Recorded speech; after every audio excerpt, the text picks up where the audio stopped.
जय हिंद दोस्तों। तो कैसे हैं आप सभी? एक बार सारे प्यारे दोस्त बताएंगे। आशा करता हूँ एकदम अच्छे होंगे। तो चलिए आज की क्लास शुरू करते हैं। देखिए आज ईवीएस की 19वीं क्लास है, जिसमें हम प्लांट्स के मतलब प्लांट्स नहीं, फ्लावर्स के पार्ट्स पढ़ेंगे। ठीक है। तो आज की क्लास का जो टॉपिक है वो है, देखिए हमने यहाँ प्लांट्स दिख रहा होगा, लेकिन आज हम पढ़ेंगे प्लांट्स में जो फ्लावर होते हैं, फ्लावर के पार्ट्स। चलिए क्लास शुरू करते हैं आज की। देखिए, तो हमारा जो बैच है वो सीटेट जुलाई 2024 को टारगेट करते हुए चला रखा है, जिसका नाम है सार बैच, और उसी में ये क्लासें हो रही है। और इसकी आपको हमारे चैनल पे अलग अलग प्लेलिस्ट देखने को मिल जाएंगी, जिसमें आप जाके अपने सिलेबस को कवर कर सकते हैं। ठीक है। तो चलिए शुरू करते हैं आज की क्लास। देखिए, पुष्प यानी फ्लावर। तो अगर हम बात करें फ्लावर की, तो फ्लावर जो है वो प्लांट का एक जनन भाग है। मतलब देखिए, फूल जो होता है वो पौधों का प्रजनन भाग है या जनन भाग है। ठीक है। और इसमें क्या होता है, ये इसका काम एक और है, ये जीवों को मतलब जीवों के लिए भोजन का स्रोत भी होता है ये। ठीक है। तो आप देख रहे होंगे इधर फूल, एक ये रहा इधर ब्लू कलर का रोज, इधर देख रहे होंगे ये सब फूल हैं अलग अलग तरह के। ठीक है।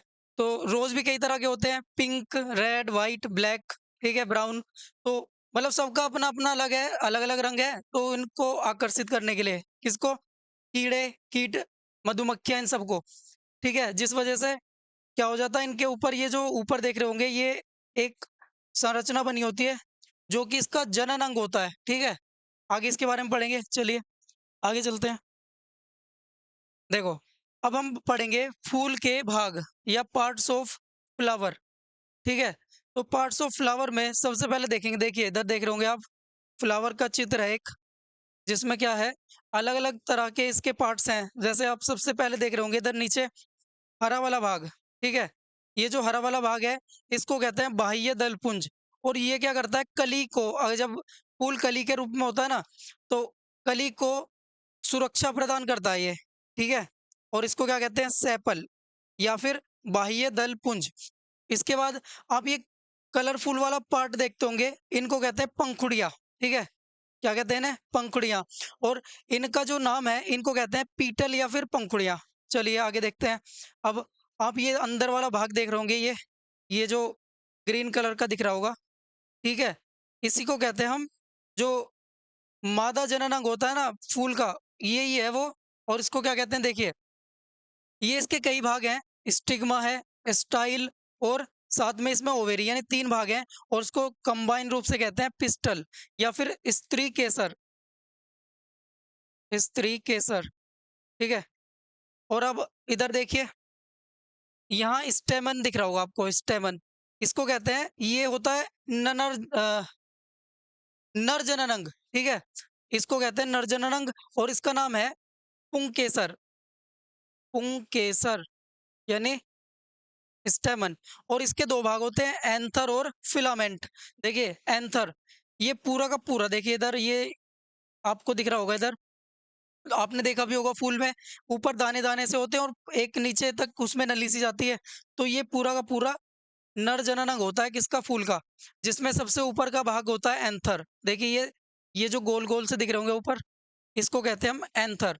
ठीक है। एंथर यानी, अब इसमें बनते हैं परागकण, इसको कहते हैं परागकोश। और ये सबसे ऊपरी भाग होता है। और इसके बाद फिलामेंट, जिससे ये नीचे फूल से जुड़ा होता है, इसी को कहते हैं फिलामेंट या तंतु। चलिए अब एक एक करके सबके बारे में जानते हैं। देखिए, सबसे पहले है बाह्य दल या बाह्य दल पुंज, इसको कहते हैं हम सेपल्स। ठीक है। ये क्या होता है, ये पंखुड़ियों के नीचे हरे रंग का भाग है, जो कलियों की सुरक्षा करता है। ठीक है। किसकी सुरक्षा करता है, कलियों की। देखिए जैसे आप देख रहे होंगे इधर, यहाँ नीचे फूल में, ये नीचे की तरफ आपको दिख रहा होगा, ये नीचे। और आप एक एक कली देख रहे होंगे इधर, कली।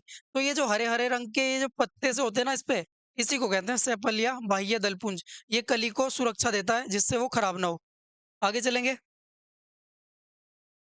देखिए आगे क्या है, हमने समझ लिया बाह्य दल। अब इसके बाद है पंखुड़ियाँ, पंखुड़ियाँ या फिर पीटल्स। ठीक है। इसमें क्या होता है, देखिए ये जो है फूल का रंगीन भाग है, जो मधुमक्खियों और कीड़ों को अपनी ओर आकर्षित करता है। इसका सिर्फ इतना सा काम है कि ये जो कीड़े हैं और मधुमक्खियां हैं, उनको अपनी तरफ आकर्षित करना। ठीक है? इसका भी बहुत बड़ा एक रीज़न है जिस वज़ह से ये आकर्षित होते हैं। देखिए क्या होता है वो रीज़न, वो है परागण, ठीक है? आगे पढ़ेंगे इसके बारे में।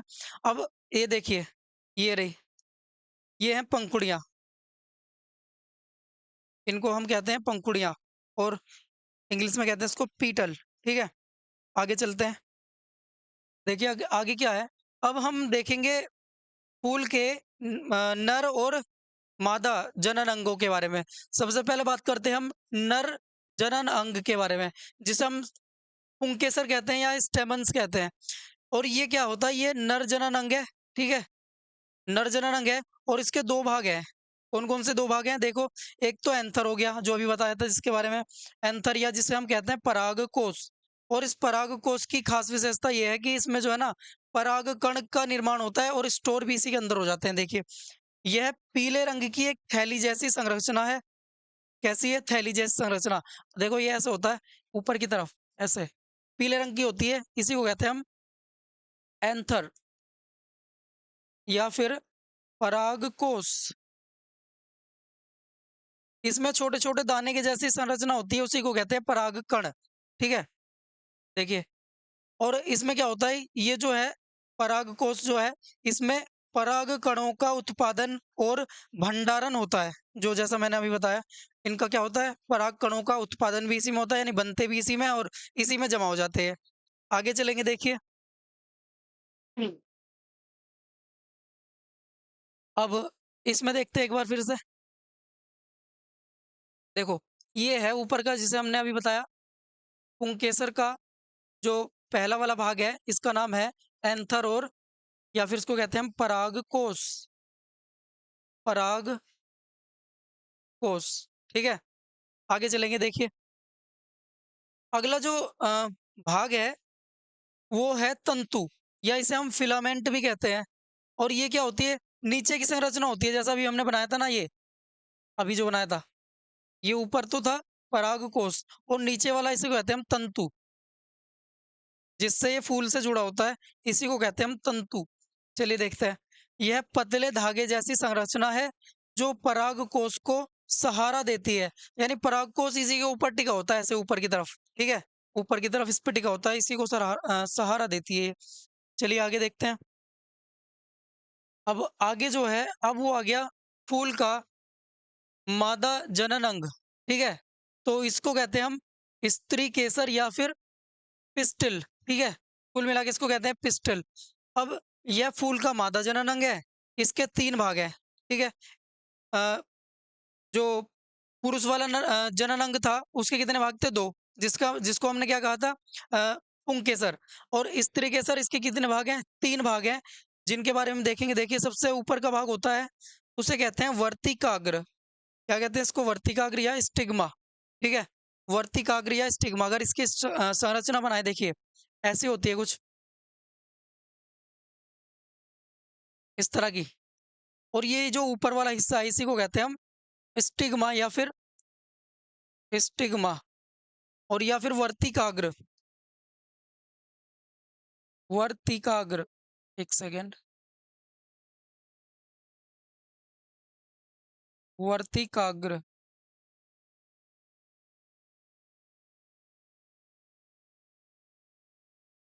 कभी-कभी लिखना कुछ और होता है, लिखा कुछ और जाता है। देखिए फिर से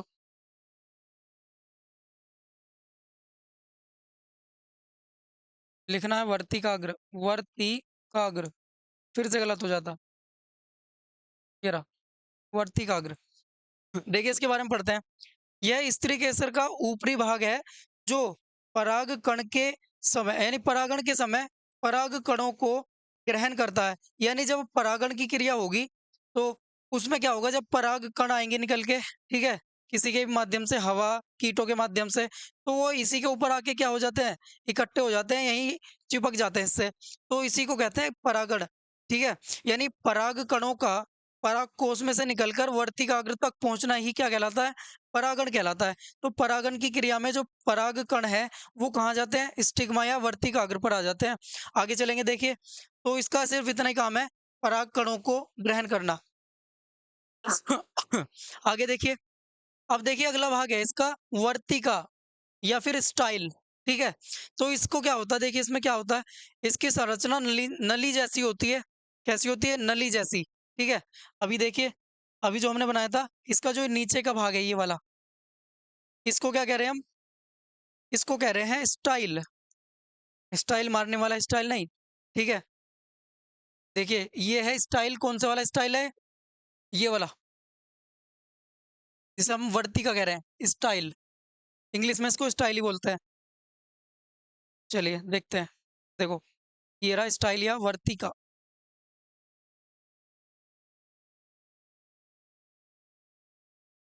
ठीक है? आगे चलते हैं, देखिए। अब अब हम बात करते हैं, देखिए जो वर्तिका है या स्टाइल, ये अंडाशय को वर्तिकाग्र से जोड़ती है, ठीक है? अंडाशय जो कि निचला भाग है किसका?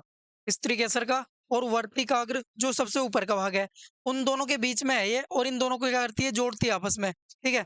अब इसके बाद अंडाशय जो कि सबसे नीचे वाला भाग है, और इसी को हम ओवेरी कहते हैं, ठीक?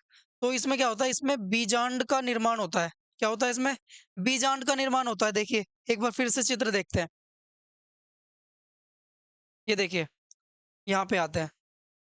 तो ये जो हरा-हरा भाग दिख रहा होगा नीचे का, ये वाला, इसी को कहते हैं ओवेरी या अंडाशय। इसी में ये जो है बीज जैसी संरचना दिख रही है, इन्हीं को कहते हैं बीजांड, ठीक है? जो बाद में जाके बीजों का रूप ले लेंगे। तो और ये पूरा का पूरा क्या था? स्त्री केसर। और जिसके 3 भाग हैं, सबसे ऊपर वाला था वर्तिकाग्र, फिर ये है वर्तिका, और ये हो गया इसका अंडाशय, ठीक है? यानी ओवेरी। ये स्टाइल बीच वाला यानी वर्तिका, और ये वर्तिकाग्र सबसे ऊपर वाला भाग। चलिए आगे चलते हैं। देखिए, अगला जो भाग है, मतलब देखिए ये है परागण। अब हम देखते हैं कि परागण किसे कहते हैं? किसे कहते हैं परागण, या इसको इंग्लिश में कहें तो पॉलिनेशन। देखो, अभी जैसे मैंने बताया था कि परागकोश से पराग कणों का निकलकर वर्तिकाग्र तक पहुंचना ही क्या कहलाता है? परागण कहलाता है। तो देखिए वही है, पराग कणों का वर्तिकाग्र तक पहुंचना क्या कहलाता है? परागण, यानी पोलिनेशन। और ये जो पराग है, ये देखते हैं ये क्या होता है? पराग, जो परागण परागण की क्रिया करवा रहा है, ये पराग क्या होता है? पराग, या इसको कहते हैं पोलेन, ठीक है? पोलेन। और ये पीले रंग की पाउडर जैसी संरचना है। कैसी है? पीले रंग की पाउडर जैसी संरचना है, जिसका निर्माण कहाँ होता है? पराग कोश में होता है, ठीक है? तो ये थे फूल के भाग जो हमने आज पढ़े हैं। तो एक बार फिर से रिपीट करते हैं, हमने जो जो देखिए पढ़ा है। सबसे पहले अगर हम बात करें, तो हमने देखा था कि पुष्प जो है क्या है? वो पौधों का जनन भाग होता है, प्रजनन भाग है। और ये क्या करता है? जीवों के लिए भोजन का स्रोत का कार्य भी करता है फूल, ठीक है? आगे चलेंगे। इसके बाद हमने पढ़ा क्या? फूल के भाग पढ़े। सबसे पहले बाह्य दल। बाह्य दल जो नीचे का हरा भाग होता है फूल का, जो कि कली को सहारा भी देता है या सुरक्षा करता है उसको। तो ये होता है क्या? बाह्य दल। और उसके बाद पढ़े हमने पंखुड़ियाँ। देखिए, पंखुड़ियाँ या पेटल्स, ये पंखुड़ियाँ क्या होती है? कलरफुल होती है, यानी रंगीन होती है, और ये क्या करती हैं? मधुमक्खियों या फिर कीड़ों को अपनी तरफ आकर्षित करती हैं। सिर्फ इतना ही काम है इनका। जिस वजह से क्या होता है, कीड़े जो होते हैं ना, देखिए जब हम कीड़ों की बात कर रहे हैं, तो एक बार देखिए कीड़े और मधुमक्खियाँ ये क्या करती क्या है? एक बार ये भी समझ लेते हैं, चलिए। देखिए, अभी हमने देखा था ये फूल जो है, देखिए ये जो फूल है, इसके ऊपर दिख रहा होगा आपको, इसके जनन अंग, जो कि स्त्री केसर और पुंकेसर हैं, दोनों इसी में उपस्थित है, कि देखिए इसी से समझते हैं। तो ये जो आपको भाग दिख रहा है, इसमें ये जो ऊपर तक जा रहा है, नीचे से ऊपर तक, इसको कहते हैं स्त्री केसर। और ये साथ में ये जो ऐसे इधर निकले हुए धागे जैसी संरचना होती है, और इसके ऊपर होते हैं पोलन, ठीक है? पोलन ग्रेन जो बनते हैं, ठीक है? तो ये स्त्रीकेसर है और ये पुंकेसर है। अब क्या होगा, इसमें पराग कोश में पराग कण मिलेंगे, तो जैसे कीटों को ये आकर्षित करेगा, कीट आके इस पे बैठेगा, ठीक है? तो उसके पैरों पर ये पराग कण जो है वो चिपक जाते हैं, ठीक है? और जब ये उड़ता है, तो क्या होता है, साथ में ये बैठेगा, देखिए कहाँ। अब इस वाले चित्र से देखते हैं, ये रहा। देखिए, जब यहाँ से उठ बैठा कीट कोई भी होगा, तो वो बैठेगा, जैसे ही बैठेगा तो उसके पैरों में क्या चिपक जाएँगे? ये पोलन ग्रेन्स, छोटे-छोटे जो दाने होते हैं, दाने जैसी संरचना, तो ये चिपक जाएँगे किसके? कीट के पैर में। और कीट यहाँ से उड़ के यहाँ पे भी बैठ सकता है, या फिर किसी दूसरे पुष्प पर बैठ सकता है। तो क्या होगा, अब जैसे ही यहाँ बैठेगा, तो ये जो वर्तिकाग्र है, यहीं पे उसके जो पोलन ग्रेन थे पैरों में, वो चिपक जाते हैं। और सिर्फ यही चाहिए था किसको, फूल को, जो फूल है उसको आगे अपनी पीढ़ी का जो ट्रांसफर है वो करने के लिए। तो अपनी पीढ़ी को आगे बढ़ाने के लिए क्या होगा, जनन करना चाहिए इसको। और वो जनन किसकी वजह से होगा, देखो, जब फूल का जो पराग कण है वो वर्तिकाग्र तक पहुंच जाएगा, तब जाके शुरू होगी क्रिया किसकी, प्रजनन की, यानी निश्चेतन की। सॉरी, निश्चेतन नहीं, निषेचन, ठीक है। तो देखिए, अब यहाँ पे क्या होगा, ये पोलन ग्रेन आएंगे और यहाँ पे चिपक जाएंगे, और साथ में फिर ये नीचे ऐसे चले जाएंगे, कहाँ, अंडाशय में, ठीक है। अंडाशय में जाएंगे तो यहीं पे क्रिया होगी किसकी, निषेचन की। तो इस तरह से क्या हो जाता है, ये प्रोसेस पूरा हो जाता है, जिसे हम कहते हैं पोलिनेशन, ठीक। तो ये कीटों की सहायता से भी हो सकता है, हवा के द्वारा भी हो सकता है, पानी के द्वारा भी हो सकता है, ठीक है। तो अलग अलग तरह से होता है ये परागण। तो आज का टॉपिक ये पूरा हुआ, ठीक है। अब हम मिलेंगे अगले टॉपिक के साथ नेक्स्ट क्लास में। तब तक के लिए आप खुश रहिए और अपनी तैयारी को बेहतर करते रहिए। तो अगर आप हमारा सेशन देख रहे हैं, इसको लाइक शेयर और सब्सक्राइब भी करें, ठीक है। तो मिलते हैं नेक्स्ट क्लास में। जय हिंद।